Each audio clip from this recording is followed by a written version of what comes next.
matin, bon matin. C'est toujours un plaisir d'être de retour ici à l'église d'Actonville. Je vous inviterai tout de suite à ouvrir vos Bibles à l'Évangile de Jean, le 6e chapitre.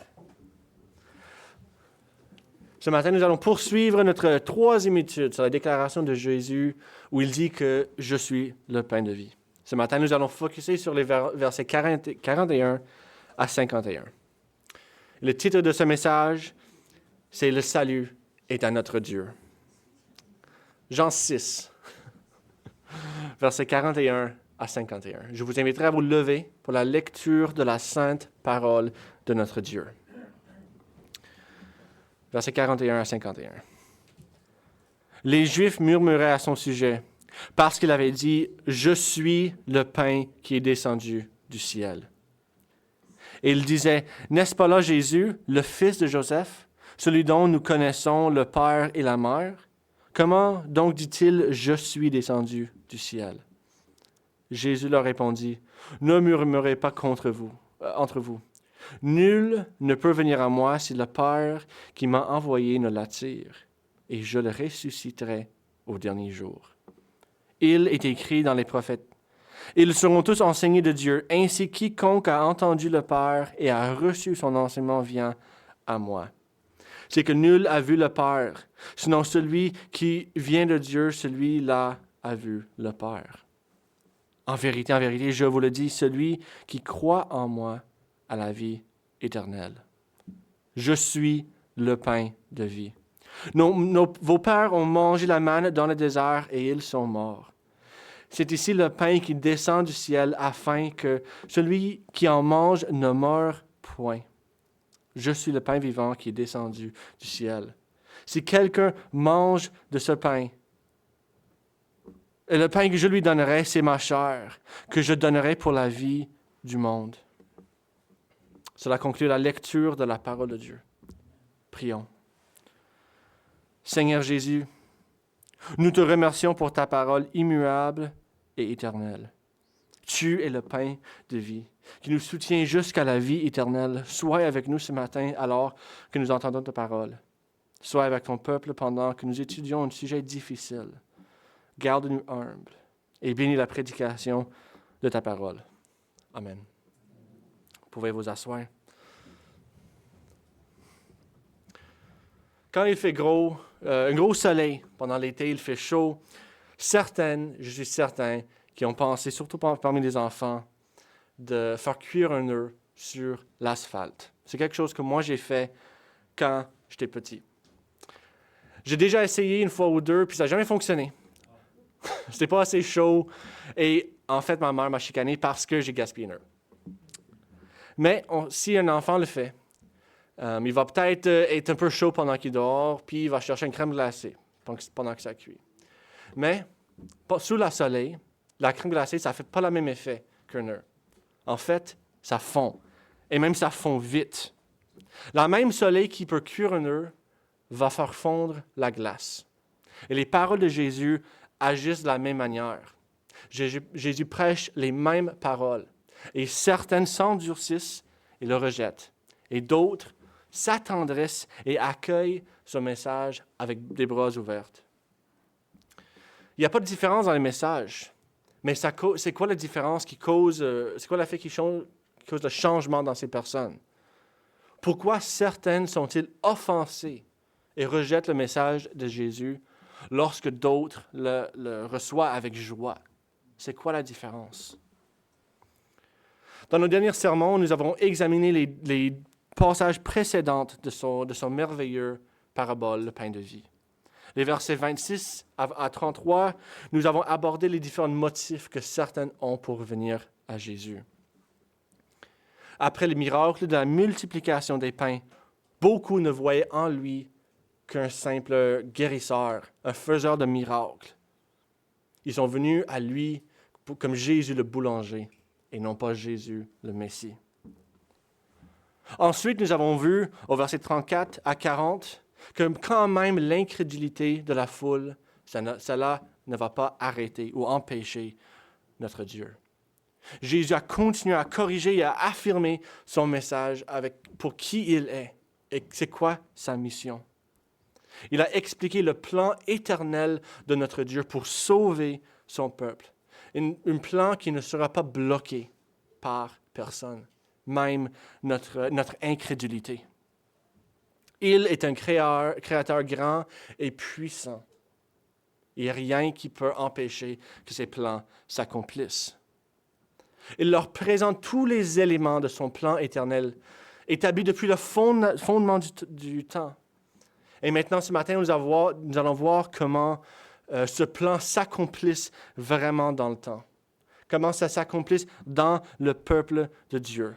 On va voir quels les moyens qu'il utilise pour sauver ceux qui sont à lui. C'est un salut qui ne peut pas être arrêté. Il sauve son peuple par le ministère de la parole. Mais ces mêmes paroles endurcissent certains et attendrissent d'autres, selon la volonté souveraine de notre Dieu. Jésus prêche le même sermon aux sauvés qu'aux perdus. Le seul facteur qui fait la différence, c'est l'œuvre du Saint-Esprit dans le monde de son peuple. C'est parce que dans notre état de rébellion, on ne croit pas à Dieu. Nous refusons naturellement toutes les choses qu'il nous offre dans notre péché. Mais afin que nous soyons sauvés, il faut qu'il y ait une œuvre salvifique dans nos cœurs pour venir à lui, pour s'assurer que toute la gloire lui revient et qu'il n'y a rien qui nous revient. On n'est pas responsable du salut, donc on ne peut pas se glorifier.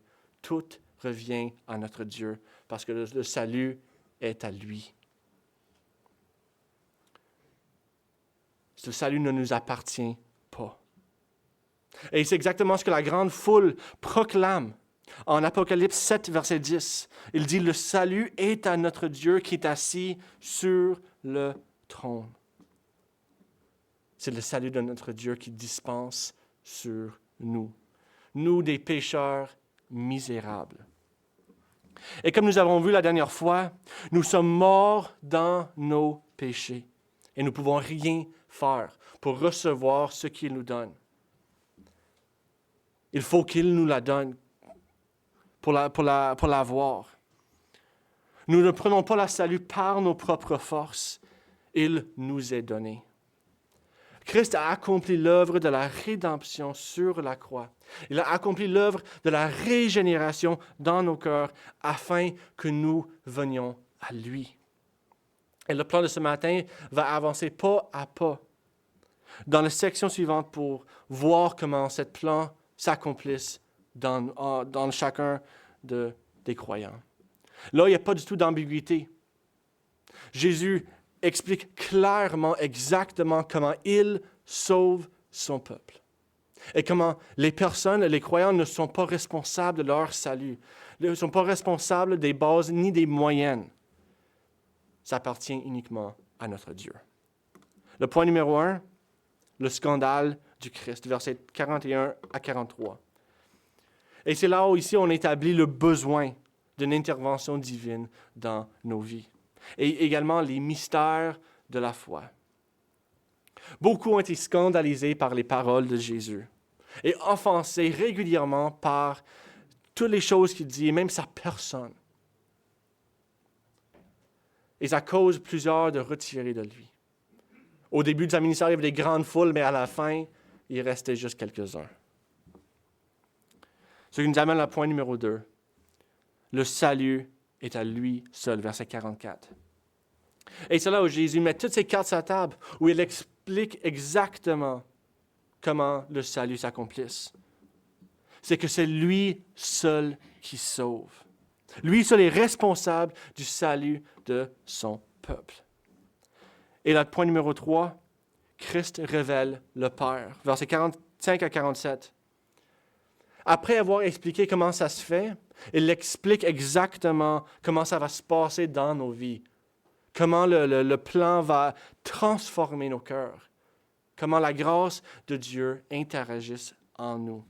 Comment Christ va révéler le Père, ce qui produit la transformation en nous. Le résultat, c'est que nous venions librement à nous, à lui après qu'il nous a libérés du péché.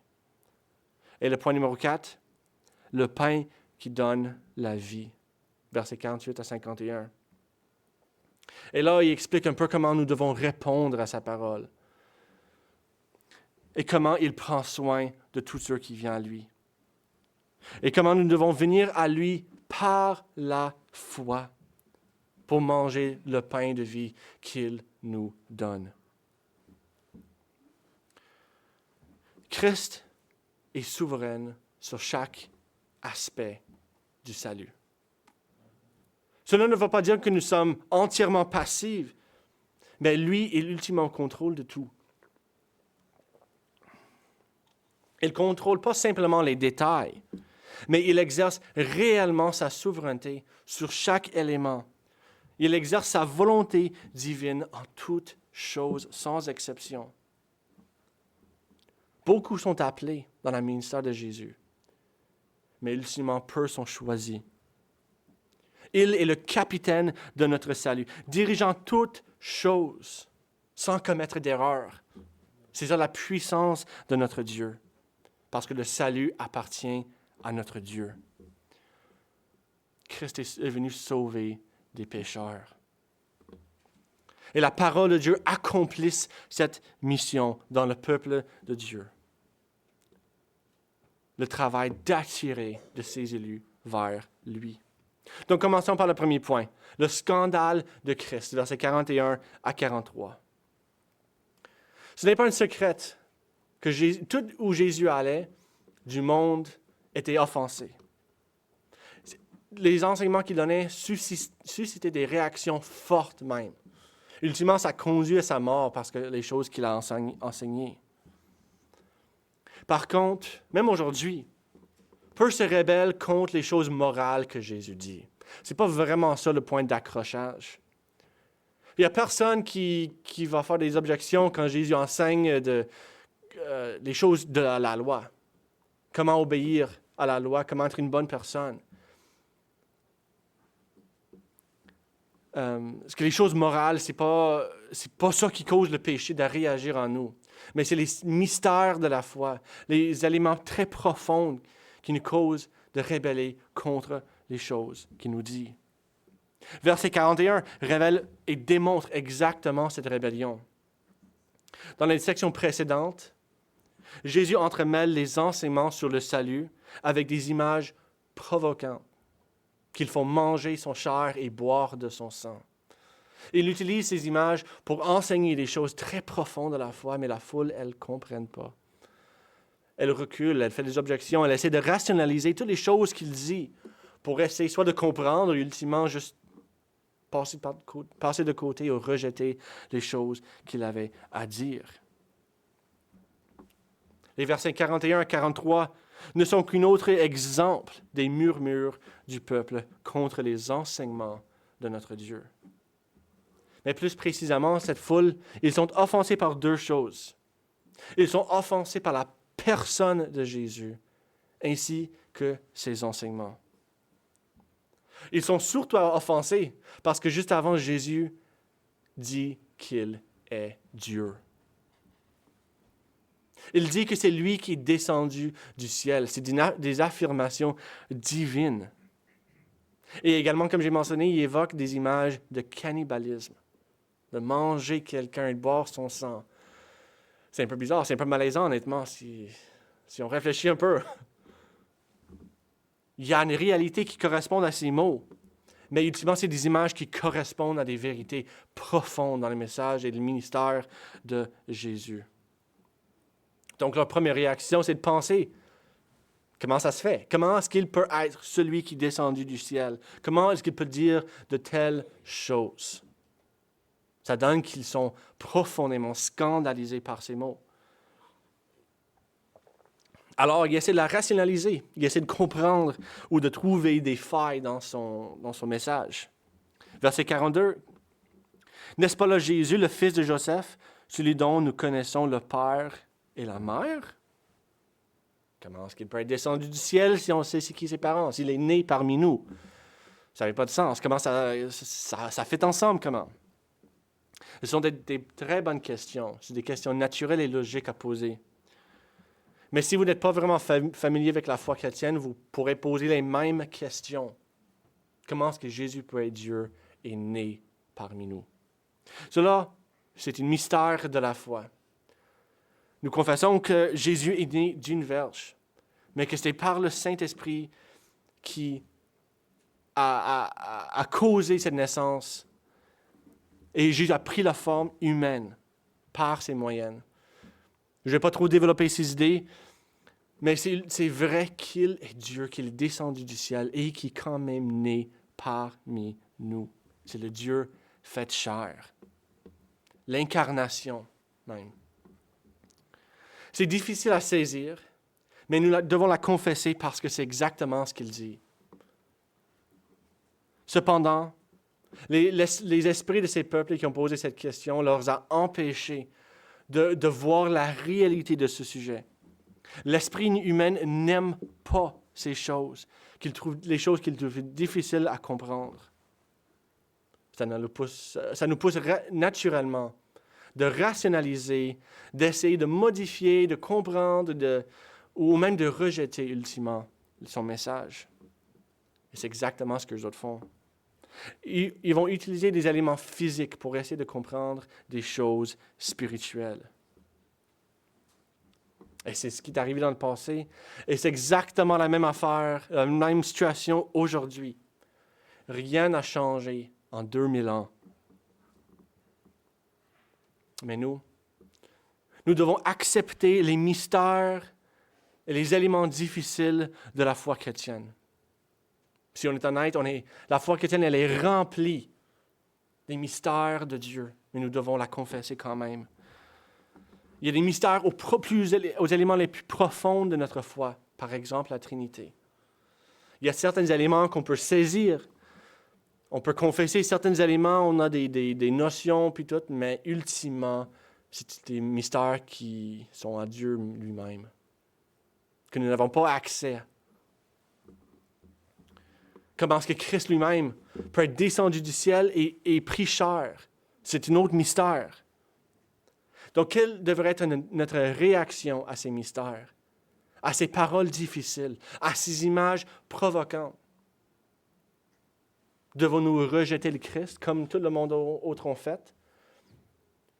Ou est-ce que nous devrons venir à lui en humilité, en recevant ces paroles comme les paroles de Dieu?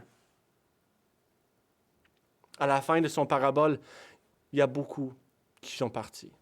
Il y en a beaucoup qui n'ont pas pu faire face à ce mystère. Donc Jésus pose la question à ses disciples à la fin. Et vous, verset 67, ne voulez-vous pas aussi vous en aller? Il parle à ses plus proches. Est-ce que vous allez être comme tout le monde d'autre qui s'en va, qui ne peut pas toffer certains mystères? Et on a la réponse de Simon, Pierre. Il répondit, verset 68, « Seigneur, à qui irions-nous? Tu as les paroles de la vie éternelle. » C'est ça la secrète, c'est ça la manière à digérer les mystères, les choses difficiles de la foi, en se rappelant que ça vient de Dieu. Parce que c'est les paroles de la vie éternelle. Et tu sais qui n'a pas ces paroles? C'est le monde à l'extérieur de nous. C'est sur le témoignage de Jésus que nous recevons ces éléments difficiles de la foi. Quand le monde nous pousse à renier les choses qu'on ne comprenne pas, nous devons accrocher à ce fait-là, que ce sont les paroles de la vie éternelle. Et il ne vient que de Christ lui-même. Et il n'y a aucune autre source de la vie, des paroles de Dieu. Parce que beaucoup de choses que Jésus a dit sont des mystères, en effet. Mais ce n'est pas une excuse pour la renier. Nous devons tenir ferme sur ce fondement solide. C'est parce que puisque nous devons vraiment croire des choses sur Jésus pour être sauvés, il y a une importance à ces paroles. Il ne suffit pas de professer certains éléments, une affinité à Jésus, mais il faut vraiment confesser et le connaître au niveau plus profond de notre être. La Trinité, ce sont des éléments essentiels à la foi. L'œuvre médiatrice de Christ, elle est essentielle à la foi. Et la naissance virginale est essentielle.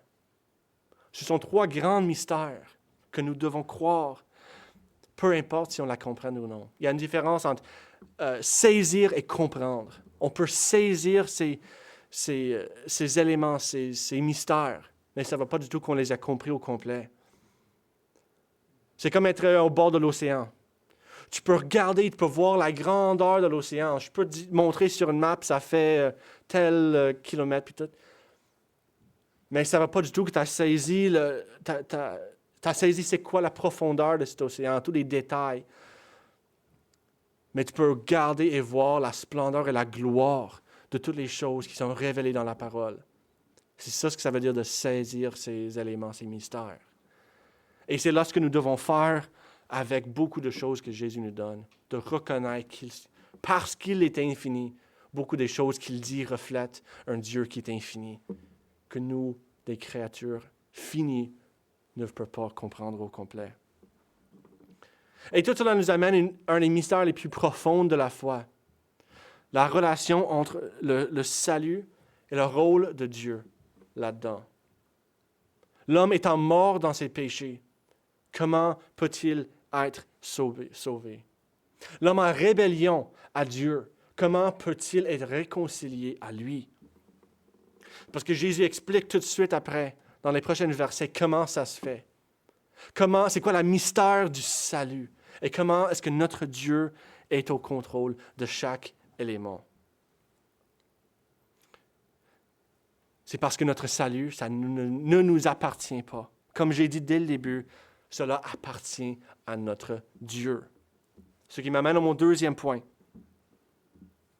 Le verset 44. Christ, il est venu pour sauver des rebelles. Et nous, dans le salut, nous sommes entièrement dépendants de lui. Et lui doit accomplir une œuvre d'intervention pour accomplir le salut, pour que nous puissions finalement venir à lui.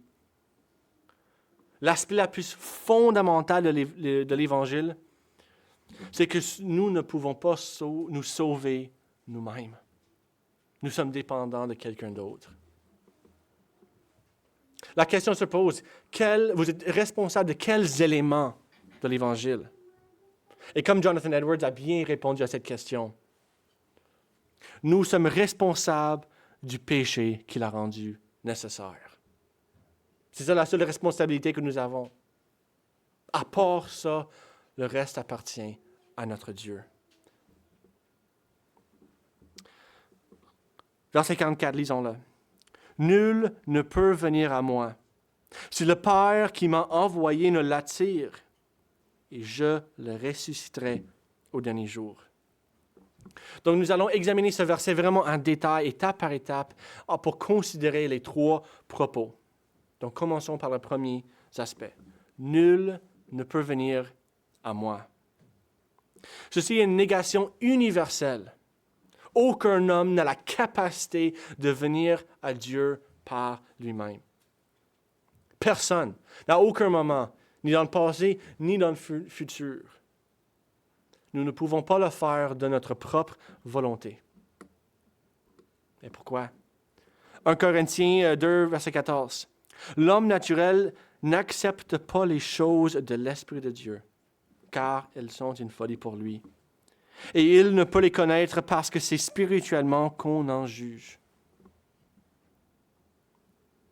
Les choses de Dieu sont spirituelles. Et nous, dans notre état naturel, on n'est pas spirituel, on n'est que charnel. Fait qu'il y a un disconnect qui se fait. Et nous, on est en rébellion contre Dieu. Même si on aurait saisi les choses, on ne la voudrait pas. On est incapable de discerner les choses de Dieu sans aide extérieure. C'est des réalités qu'il faut vraiment saisir. L'homme dans le péché est aveugle à la lumière de Dieu. Le péché nous affecte tellement radicalement dans notre état naturel, au point que nous devenions complètement impuissants devant lui. Parce que sans intervention divine, nous n'avons pas d'espoir en nous-mêmes.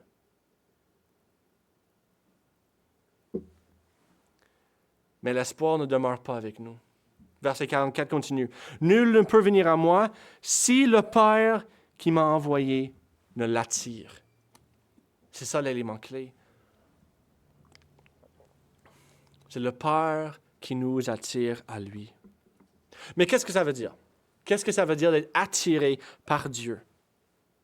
Est-ce que ça veut dire d'être persuadé ou même d'être suggéré d'aller à Christ? Est-ce que ça veut dire qu'on est séduit d'une manière ou d'une autre à venir à Dieu? Quand tu marches dans le centre d'achat et que tu passes en boulangerie, peut-être tu vas refuser l'odeur qui est dans le présent, autour des boulangeries. Pour un certain moment, tu vas faire 2-3 tours, pas promener dans d'autres magasins, mais éventuellement, tu vas ressentir cette odeur une prochaine fois et tu vas aller. Au moins, moi, j'irai. C'est parce que cette odeur nous attire. Et ce n'est pas un accident, ils font ça d'exprès pour essayer d'attirer plus de monde dans leur magasin. Est-ce que c'est comme ça que Dieu nous attire à lui? Est-ce que c'est des tactiques de marketing, là, si on veut dire, qu'il utilise pour nous attirer? Est-ce que c'est un accident ou c'est un peu incertain? C'est une question de chance que nous venons à lui? Il y a beaucoup de monde qui vont dire que oui. Il y a beaucoup de monde qui vont dire même que Dieu nous supplie. Il nous demande de venir à lui. Est-ce que c'est le cas? Ou est-ce qu'il y a une réalité beaucoup plus profonde et incertaine, plus certaine, pardon, que nous devons être attirés à lui? Le mot grec ici en question démontre une attraction efficace qui est contraire à notre nature. C'est un mot qui démontre que ça peut surmonter n'importe quelle résistance dans l'objet. Ce qui fonctionne très bien avec un Dieu qui est souverain et tout-puissant. Il fait plus que des tactiques de marketing. Il est un Dieu qui ne peut pas être arrêté. C'est le même mot qui est utilisé en Jean 21,6 lorsque Pierre il tire des poissons sur la plage. Et le même mot en Actes 16 et 19, quand Paul et Silas sont traînés du prison pour être présentés devant le juge. Dans les deux cas, ils sont tirés contre leur tendance naturelle, contre la friction. On pourrait mieux comprendre ce mot, mieux que attirer, mais traîner, par force même. Et c'est parce que c'est ça l'élément le plus difficile du sermon de Jésus. Que Dieu tire, si on veut dire, son peuple à lui.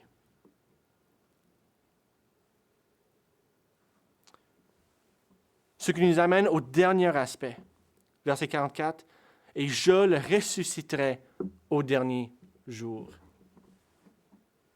Et c'est ça la prochaine étape. On n'est pas juste attiré, mais on est gardé pour la résurrection finale. Et c'est un élément que Jésus répète à 3 reprises dans son sermon, versets 39, 40 et maintenant verset 44. Le Père donne un peuple à son Fils et les attire à lui pour les ressusciter ultimement au dernier jour, pour ultimement leur donner la vie éternelle. Et les préserve jusqu'à ce jour-là. Et pour tous les jours d'après, et pour toute l'éternité, si nous sommes attirés à lui, nous allons être gardés et ressuscités. Et maintenant que nous sommes attirés à Christ, nous avons des désirs qui se portent que vers lui. Et nous allons partager la vie éternelle avec lui. Et voilà comment la grâce de Dieu œuvre dans les vies de chacun de ses croyants, de chacun de ceux qui sont à lui. C'est cela ce que ça veut dire de manger le pain de la vie éternelle. Bien que nous ne pouvons pas venir à lui par nous-mêmes, Nous sommes attirés par lui, par sa force souveraine. Mais nous ne sommes pas plus dignes que d'autres d'avoir été attirés par Dieu. Mais c'est par sa pure grâce que cela se fait. Il les préserve jusqu'à la fin. C'est la grâce souveraine. C'est lui qui agit où il veut. C'est lui qui sauve qui il veut. Et il attire à lui ceux qu'il veut. Et cela nous devrait nous garder humbles. Vous n'êtes pas responsable de votre salut. Ni pour le fondement, ni pour les moyens. C'est lui qui vous a choisi et vous a attiré vers lui, tout pour la gloire de notre Dieu. Reposez-vous sur ce fait, que vous n'avez pas besoin de travailler pour être en sa présence. Mais gardez en tête aussi que vous n'êtes pas mieux que quelqu'un d'autre à cause de ce fait-là. C'est pas comme vous avez gagné la loterie du salut, tandis que d'autres ont manqué leur coup. Vous n'êtes pas non plus attiré parce que vous êtes une meilleure personne ou que vous êtes plus intelligent ou quoi que ce soit pour avoir choisi Jésus ou d'autres. C'est par la grâce seule que nous sommes sauvés. Donc cela devrait produire un profond sens d'humilité. Le salut, elle a été gratuitement donnée. On ne la méritait pas du tout. Si on a reçu ce qu'on méritait, on irait direct en enfer. Mais Dieu a fait une intervention. Il nous a montré sa grâce et nous a sauvés. Donc remettez toute gloire à lui et restez humble devant sa face. Le chrétien orgueilleux, c'est une contradiction de termes. La grâce élective de Dieu est sans condition dans l'homme. La grâce bien comprise nous abaisse. On lutte à genoux, comme on a chanté tantôt, et non pas d'orgueil. Donc, poursuivons notre étude dans le texte. L'attirance de Dieu que Dieu exerce, ça peut sembler un peu abstrait, si on veut dire. Et cela s'éloigne un peu de nos expériences. Mais comment est-ce que cela s'accomplisse en nous réellement, d'être attiré? Ça veut dire quoi? L'attirance de Dieu n'est-il pas une doctrine un peu arrière-plan, si on veut dire? Comment est-ce que la grâce agit concrètement dans nos cœurs? Et cela nous amène à troisième point, la révélation du Père par Christ. Et c'est ici où Christ explique comment concrètement cela se fait. Le verset 46, c'est un parallèle presque de Jean 1, 18. Verset 46, c'est que nul n'a vu le Père, sinon celui qui vient de Dieu. Celui-là a vu le Père. Et chapitre 1, verset 18, personne n'a jamais vu Dieu. Dieu le Fils unique, qui est dans le sein du Père. C'est celui qui l'a fait connaître. Si vous avez vu Christ, vous avez vu le Père. Christ nous révèle, ou nous le fait connaître. On peut connaître le Père au travers la révélation de Christ. C'est parce que, comme Jean 17, 3 a dit, il définit la révélation en étant de connaître le Père. Nous avons besoin de cette révélation, chacun et chacune, pour venir à Dieu. Christ sert un peu comme le pont entre nous et le Père. L'homme passe de la haine de Dieu à être en connaissance, en communion avec lui par la révélation de Christ. Et une œuvre doit être accomplie en nous pour que cela nous arrive. De sorte que nous sommes attirés, comme on l'a expliqué tantôt, attirés vers Dieu contre notre volonté. C'est contre la volonté pécheur, mais ce n'est pas contre une volonté renouvelée, régénérée. Quand nous sommes réellement attirés vers Christ, nous venons en fait librement et volontairement à lui. Parce que nous avons des cœurs avec des désirs nouvelles, des désirs changés. Au verset 45, Jésus cite Ésaïe 54, verset 13, pour expliquer l'effet du salut sur les élus. Ultimement, sa révélation constitue une instruction et leur dévoile les choses qui sont cachées. Parce qu'ailleurs, Luc enseigne quelque chose de très similaire à Luc 10, 22. C'est Jésus qui parle quand il dit « Toutes choses m'ont été données par mon Père, et personne ne connaît qui est le Fils si ce n'est le Père, ni qui est le Père si ce n'est le Fils et celui à qui le Fils veut le révéler. » Nul homme peut voir le Père. Mais Moïse lui-même n'a pas vu le Père au complet. Il a juste vu une simple réflexion de Dieu en Exode. Mais Christ lui-même, il peut voir le Père au complet parce qu'il est un avec lui.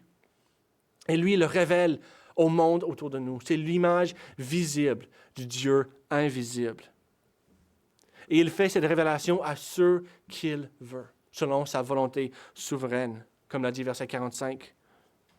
Tous ceux qui sont enseignés, tous ceux qui sont instruits par Christ, viennent ultimement à lui. Et cette révélation nous met en relation avec notre Dieu. C'était même sa mission. Il est descendu pour nous montrer qui est le Père. Pour faire sa volonté et révéler le caractère de Dieu à son peuple. Jean 17, 6. « J'ai fait connaître ton nom aux hommes que tu m'as donnés du milieu du monde. » C'était ça sa mission, de nous faire connaître en relation avec lui. Quand nous apprenons à connaître Dieu, cela agit en nous et nous donne une transformation. On appelle ça le miracle de la régénération. Le miracle dans nos cœurs qui doit être accompli pour que nous puissions percevoir les choses de Dieu. Et c'est l'idée centrale de Jean 3 lorsque Jésus est en train de parler à Nicodème.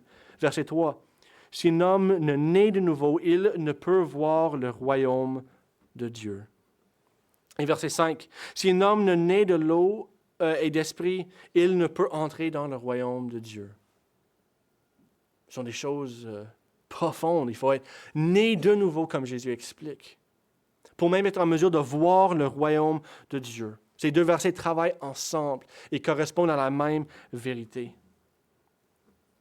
Et comme nous ne sommes pas responsables de notre naissance naturelle, on n'est non plus pas responsable de notre naissance spirituelle, ou la renaissance. Alors que nous étions dans notre état de péché, de rébellion, Christ nous a donné des cœurs nouveaux. Et nous faisons passer de la mort à la vie avec lui, de la vie éternelle. Avec cette nouvelle cœur, avec cette nouvelle vie en Christ, nous allons venir à lui. Nous avons maintenant la capacité plutôt de venir à lui volontairement. Le cœur, c'est le centre de nos émotions et de nos désirs. Avec une nouvelle qui sont portées vers Dieu, nous venions à lui librement. Un cœur qui est mort dans le péché ne peut pas faire cela. On n'est pas forcé, mais on vient naturellement, librement à lui. Auparavant, on était incapable de le faire. Mais Christ nous a libérés de ce péché. Jean 8, verset 36. « Si donc le Fils vous affranchit, vous sera réellement libre du péché. » La régénération nous libère de cela et change nos désirs pour venir à lui. Mais ce n'est pas contre la libre arbitre humaine. En fait, ils sont compatibles. Philippiens 2, 13. « Car c'est Dieu qui produit en vous le vouloir et le faire, selon son bon plaisir. » La libre arbitre, c'est qu'on fait ce qu'on veut ultimement. Et avec des nouvelles désirs, nous désirons des choses de Dieu. Donc c'est comme ça que nous venons à lui librement. Nous lui choisissons librement. Nous mettons notre foi en lui librement avec des cœurs renouvelés. Avec un cœur qui est guéri du péché. Avant, nous choisissons librement le mal et librement le péché à tous les jours. Mais ce n'est plus le cas lorsque nous avons été instruits par Dieu. R.C. Sproul l'a exprimé bien. Il dit, Dieu n'entraîne pas des gens dans leur royaume en les tirant, en criant et se débattant. Il change l'inclination et la disposition de nos cœurs de sorte que nous embrassons Christ avec joie et de plein gré. Et voilà comment concrètement Christ nous attire à lui, comment il attire son peuple en les révélant et en les enseignant les choses du Père, afin que nous venions à lui librement, parce que le salut est à notre Dieu. Et nous, comme de ses disciples, nous devons continuellement chercher les choses profondes de notre Dieu et explorer les richesses et les profondeurs des Écritures. Le Père que Christ nous a révélé est un Dieu infini. Nous avons une vie complète sur cette terre pour chercher dans les Écritures pour le connaître. Et même dans la vie future, la vie éternelle, nous allons continuer à connaître de plus en plus sur notre Dieu. C'est un puits qu'on ne va jamais exaucer. On ne va jamais épuiser la profondeur, la connaissance de notre Dieu. Mais nous, ça prend une Bible complète pour faire des chrétiens complètes.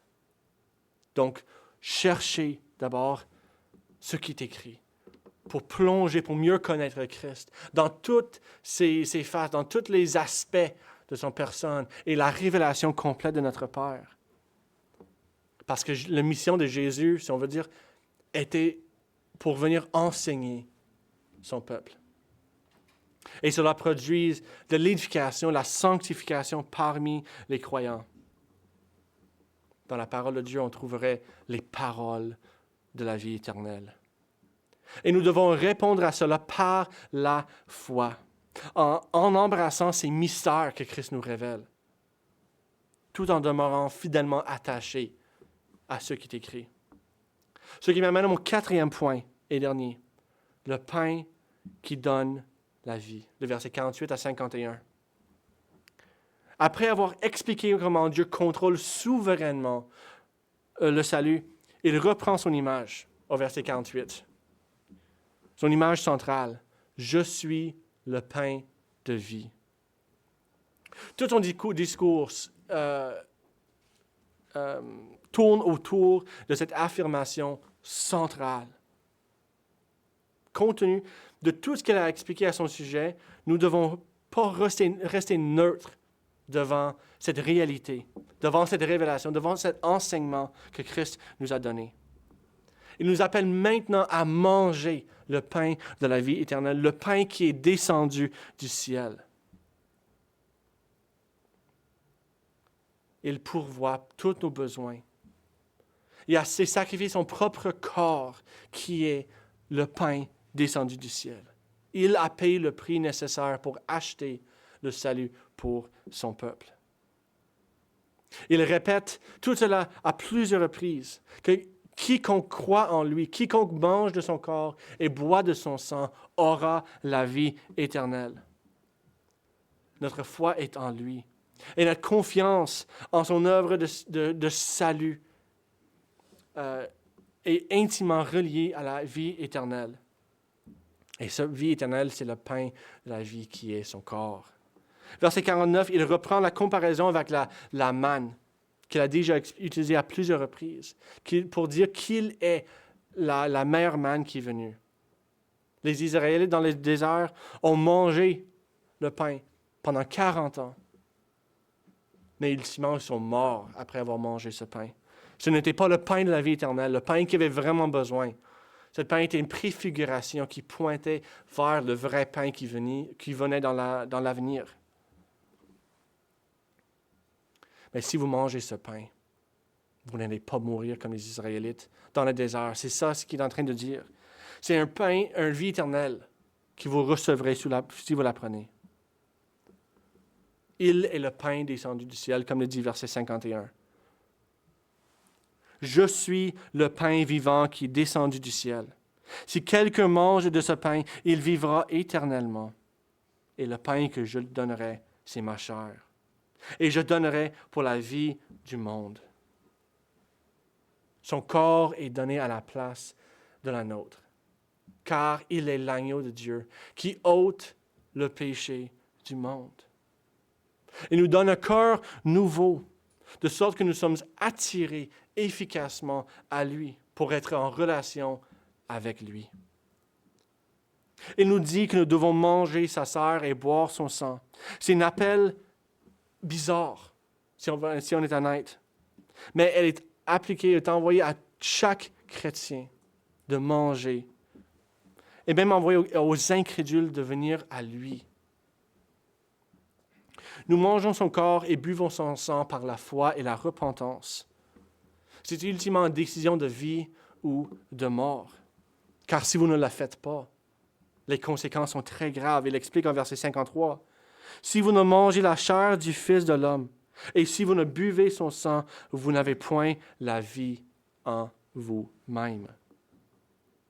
Vous resterez dans vos péchés. Il doit être en vous. Et manger-le, c'est mettre votre foi en Christ.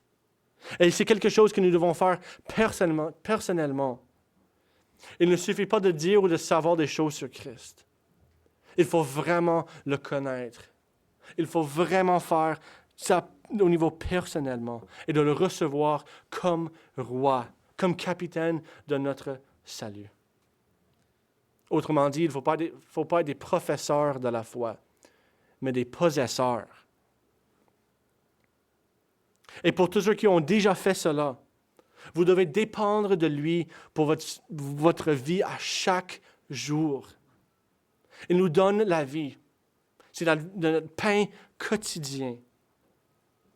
Chaque étape de notre salut vient de la puissance de notre Dieu. Et nous ne devons jamais dépendre d'autres choses, même nos propres forces, dans aucun moment de notre vie chrétienne. Il nous donne tout ce que nous avons besoin à chaque étape. Sa grâce est suffisante pour nous. Voici le Dieu de votre salut. Tout ce que nous avons découle ultimement de lui. Il a planifié le salut de toute l'éternité, puis il l'a accompli par le ministère de sa parole, par le ministère de la prédication. Parce que bien que nous étions incapables de venir à lui naturellement, il nous a changé nos cœurs, changé les désirs de nos cœurs pour que nous venions à lui naturellement. Parce que nul ne peut venir à moi à moins que le Père me l'attire. Parce que Christ lui-même connaît le Père parfaitement. C'est lui qui est en union parfaite avec lui. Et il nous révèle qui est Dieu. Il est l'image visible du Dieu invisible. Lui seul est digne de toute gloire pour le salut. Lui seul peut nous sauver. Le salut est à lui. Du commencement à la fin, tout vient de lui. Et ce qui fait la différence entre ceux qui vont répondre à son message et ceux qui vont le rejeter, c'est ultimement sa main souveraine, sa volonté souveraine. Parce que la gloire est à lui seul. Prions. Seigneur Jésus, nul ne peut te résister. Tu es capable de sauver parfaitement. Donnez-nous ton pain. Révèle-nous le Père afin que nous apprenions à le connaître toujours davantage.